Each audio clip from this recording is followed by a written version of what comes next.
Assalamualaikum warahmatullahi wabarakatuh. Kembali lagi di channel Hayatun Thoyibah. Kali ini ingin membahas mengenai gambaran proses naiknya asam lambung pada penderita GERD dan penyebab kelemahan katup kerongkongan.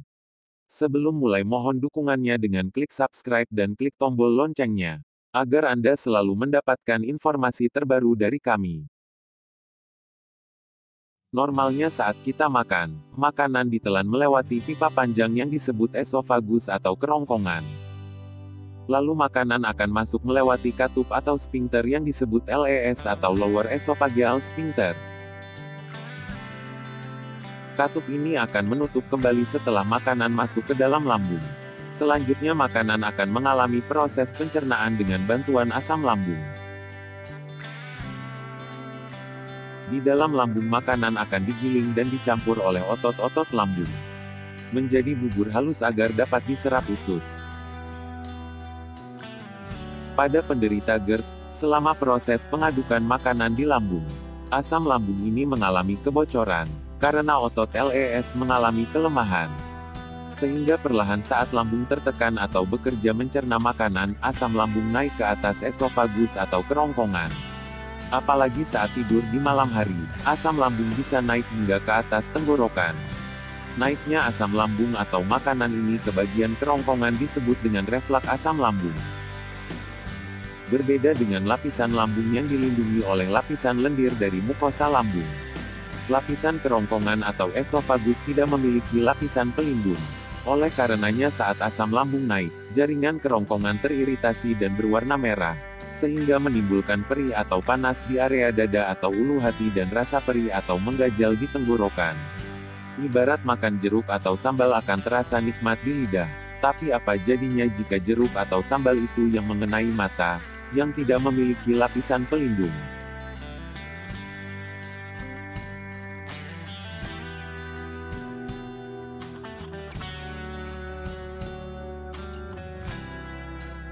Saat ibu hamil juga beresiko mengalami GERD. Hal ini terjadi saat kehamilan memasuki trimester 3. Janin yang terus tumbuh membesar di dalam rahim dapat menekan lambung, sehingga saat ibu tidur beresiko menyebabkan reflaks asam lambung ke kerongkongan atau esofagus. Keluhan GERD pada ibu hamil ini biasanya bersifat sementara. Saat ibu sudah melahirkan, keluhan GERD akan hilang dengan sendirinya. Prinsip GERD pada ibu hamil ini dapat digunakan untuk mengobati keluhan GERD. Intinya berusaha mengurangi tekanan di perut. Jadi pada penderita GERD yang pertama harus dilakukan adalah kurangi porsi makan atau makan dengan porsi kecil. Kedua, jangan menggunakan baju atau celana sempit. Dan ketiga, turunkan berat badan jika mengalami kegemukan atau obesitas.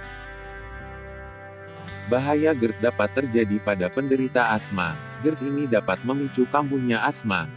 Pada kondisi asma, serangan asma biasa dipicu oleh alergi debu, serbuk bunga, bulu hewan atau penyebab alergi lain yang terhisap melalui pernafasan.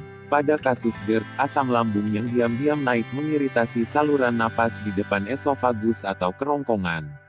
Asam lambung ini memicu reaksi alergi di area bronkus, sehingga bronkus menjadi bengkak atau mengalami udem serta memproduksi banyak lendir atau slem. Akhirnya saluran nafas menyempit membuat sesak nafas, terutama saat mengeluarkan udara terasa berat.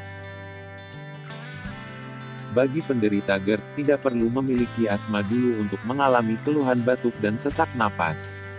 Sesak nafas dan batuk dapat dialami oleh semua penderita GERD jika asam lambung reflaks hingga naik ke tenggorokan. Di dalam tenggorokan terdapat percabangan saluran nafas yang disebut laring. Jika laring ini terkena, asam lambung akan memerah dan bengkak. Nah, kondisi bengkak ini dapat menyumbat saluran nafas, sehingga penderita mengeluh sesak dan rasa takut mati.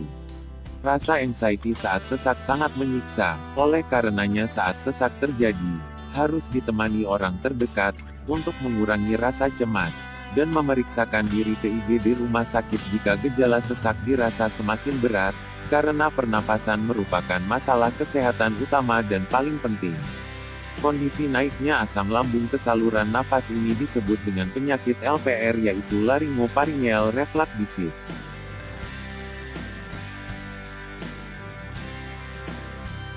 Kondisi GERD yang terus mengiritasi kerongkongan menyebabkan rasa dada terbakar atau nyeri ulu hati. Tenggorokan pun menjadi panas, perih, membengkak atau rasa mengganjal seperti tercekik. Kondisi ini pun menyebabkan radang amandel, keluhan panas dalam, dan sulit menelan. Jika tidak diobati, kondisi perlukaan ini dapat menimbulkan mutasi jaringan mukosa esofagus dan dalam jangka waktu lama beresiko menyebabkan kanker kerongkongan.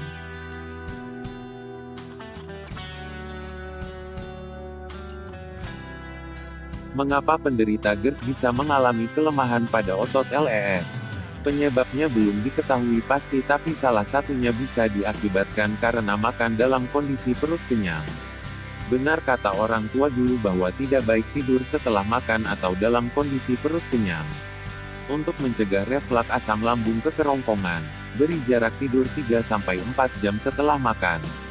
Refleks asam lambung biasa terjadi pada malam hari dan ini dapat terjadi secara diam-diam saat tidur.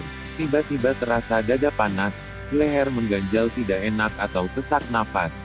Untuk mengatasinya dengan cara berikut, tidur dengan posisi kepala lebih tinggi, sekitar 15-20 cm atau 8 inci.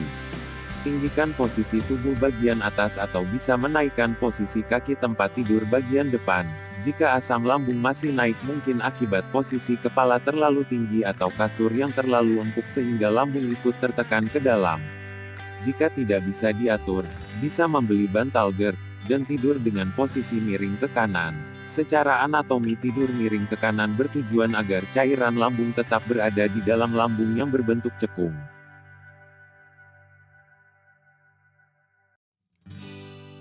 Selain hal itu, berikut ada beberapa hal atau kondisi yang dapat menyebabkan otot lees menjadi lemah. Pertama adalah makanan, seperti gorengan berminyak atau makanan berlemak, tomat, jeruk atau makanan asam, makanan berbahan coklat, bawang-bawangan, makanan pedas, kafein, susu berlemak, es krim, keju, makanan yang mengandung daun mint, minuman ringan atau bersoda. Kedua adalah merokok dan minum minuman beralkohol. Nah, makanan dan gaya hidup tersebut harus dihindari oleh penderita GERD selama proses penyembuhan, agar asam lambung tidak naik ke kerongkongan. Jika perubahan gaya hidup tidak dapat mengatasi refleks asam lambung, barulah dibutuhkan penyembuhan GERD dengan obat-obatan. Bagaimana pengobatan pada pasien penderita GERD?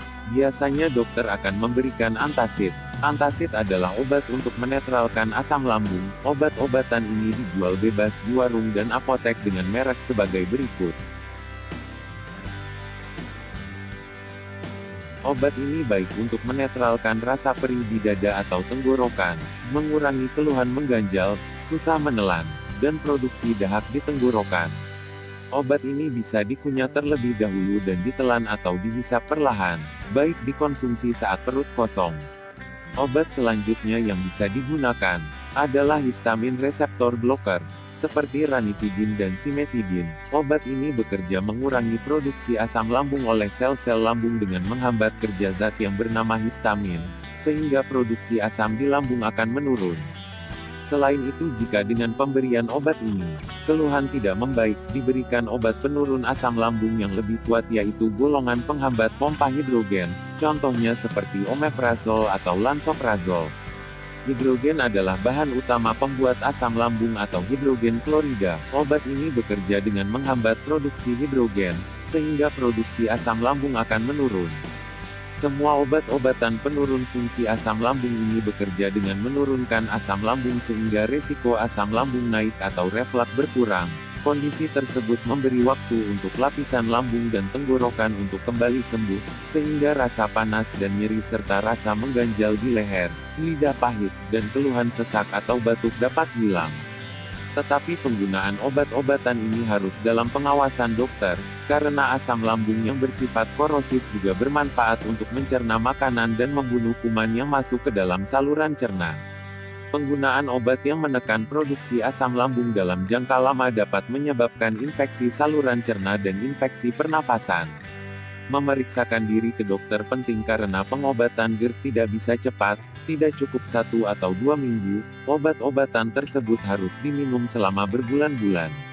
Selain obat-obatan penurun asam lambung, sebagai tambahan, diberikan juga obat-obatan prokinetik untuk mempercepat pengosongan lambung, seperti domperidon dan metoclopramid. Cara kerjanya, dengan mempercepat makanan melewati lambung, sehingga asam lambung tidak akan diproduksi terlalu banyak, oleh karenanya, mengurangi risiko iritasi lambung dan tenggorokan. Obat-obatan prokinetik ini harus digunakan di bawah pengawasan dokter karena dapat mengakibatkan komplikasi gangguan saraf pusat jika digunakan dalam jangka waktu lama. Sebagai informasi tambahan, obat domperidon dan metoclopramid selain digunakan bagi penderita GERD, secara umum lebih sering digunakan untuk mengobati keluhan mual dan muntah pada anak dan dewasa. Obat lain yang hampir mirip seperti antacid adalah sukraflat. Obat ini diresepkan untuk melindungi kerongkongan dan lambung, dengan membuat lapisan pelindung yang melindungi lambung dan kerongkongan yang terluka dari iritasi asam lambung yang terus-menerus. Jika pengobatan tidak berhasil, masih ada satu cara yang paling efektif untuk mengobati GERD ini, yaitu operasi dengan nama tindakan fundoplikasi. Jangan takut dulu mendengar kata operasi ini. Operasi ini merupakan operasi kecil, dengan memasang cincin di bagian otot LES atau lower esophageal sphincter. Cincin ini bekerja seperti jalur satu arah, dengan cara membiarkan makanan masuk dari kerongkongan ke lambung dan mencegah asam lambung naik kembali ke kerongkongan atau berbalik arah. Operasi ini dapat dilakukan dengan teknik laparoskopi, yaitu teknik operasi dengan bantuan peralatan robot operasi yang canggih dan sangat kecil, sehingga bekas luka operasi dan rasa nyeri minimal, sehingga memungkinkan bagi pasien untuk pulih lebih cepat. Mungkin sekian gambaran naiknya asam lambung yang menyebabkan nyeri atau ketidaknyamanan pada penderita GERD. Sampai berjumpa di video selanjutnya. Wassalamualaikum warahmatullahi wabarakatuh.